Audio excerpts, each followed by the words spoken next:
All right, everybody, it has been hate week for the Falcons all week long. The first of 3 straight division games for Atlanta starts with their biggest rival, the New Orleans Saints. And joining me is Falcons legend and my friend John Abraham. And this guy over here, I hope I'm not covering him up, 55. What do you think about this picture, first and foremost? Probably the best picture I ever took as a professional Really? athlete. Besides the one I had with Britney Spears. That was pretty cool, too. That one's good. Yeah, but I was way in the back. But these 3 guys that year played exceptional.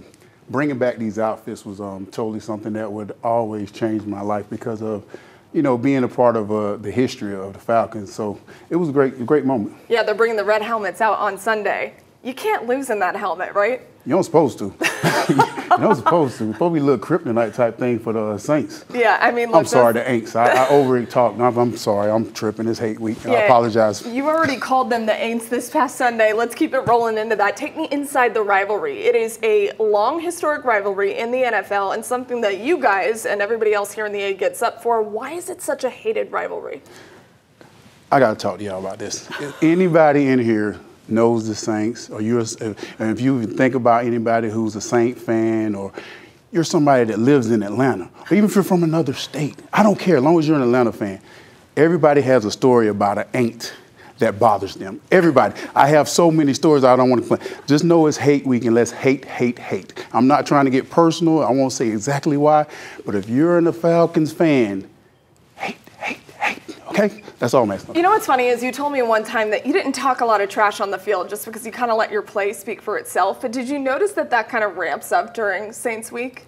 For me, definitely, but just because ever since Katrina, in 2006 when I came to the Falcons and they had the block punt, and you know, a lot of people migrated from New Orleans to Atlanta, so you was getting it from everywhere. Like, you had neighbors, you had friends talking about how terrible we was and how good we was, and it was just always around. It was always there, and it got worse and worse every year. And now it's just like I really don't like the Aints.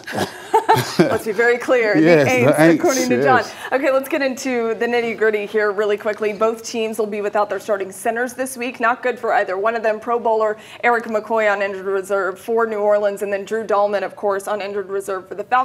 Also, by the way, Atlanta will be without starting right tackle Caleb McGarry. So a couple of plug-and-play pieces on the offensive line. John, why will offensive line play be so important in this one?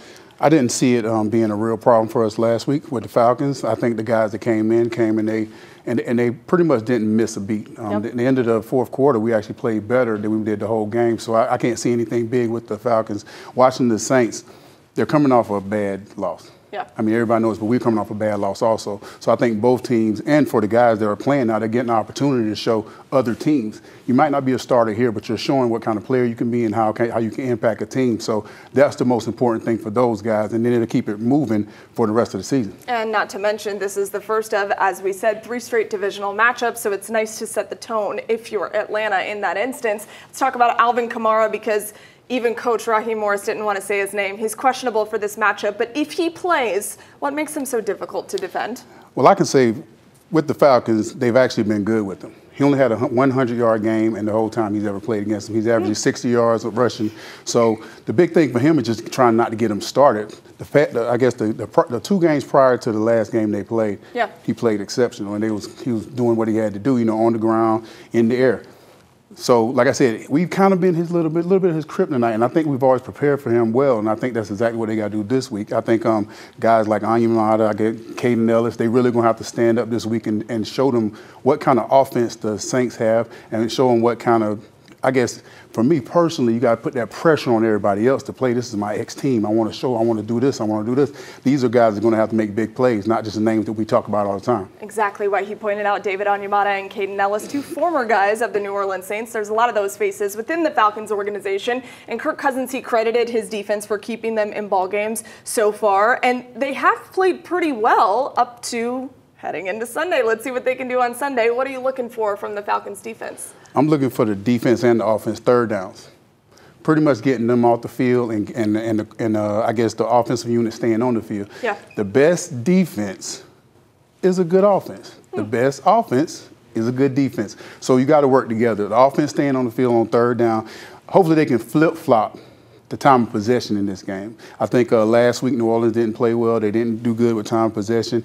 The quarterback was not hit a lot. I think they definitely had to get to him. He was not sacked. He was only sacked one time, but he was making bad plays when they was pressuring him. I think a lot of pressure up the middle with Caden Ellis would definitely help that. I think, Judon coming around the corner, not as much dropping or anything like we didn't see last week. No dropping, good. I love to see that. So I think those guys are really going to have to step it up and bring more pressure to him, because we've seen with pressure, he does fold. Yeah, bring the pressure on Derek Carr. And Raheem Morris said that when Derek Carr is clicking, he can be one of the best quarterbacks in the league. Pretty humbled against Philadelphia for sure. What has to happen for Atlanta to win this game on Sunday? Because a lot of Atlanta fans really think this was a must-win on Sunday. This is a must-win.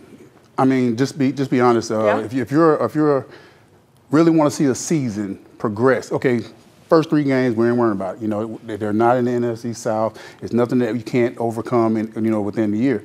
Losing this game, then going to Tampa and losing, then going to Carolina and losing, you out of it. Right now, you can put yourself on top of the division already if we come around. I think of a good flash from last week was Pitts. Yeah.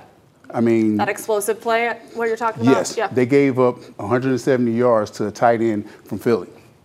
So I'm looking like, this guy doesn't have what they said. Unlatch the trailer. They told him Pitts can do that. So with Goddard doing that, I think Pitts should be like the main character we should see this week. Hopefully him, Anyamata, Caden Ellis.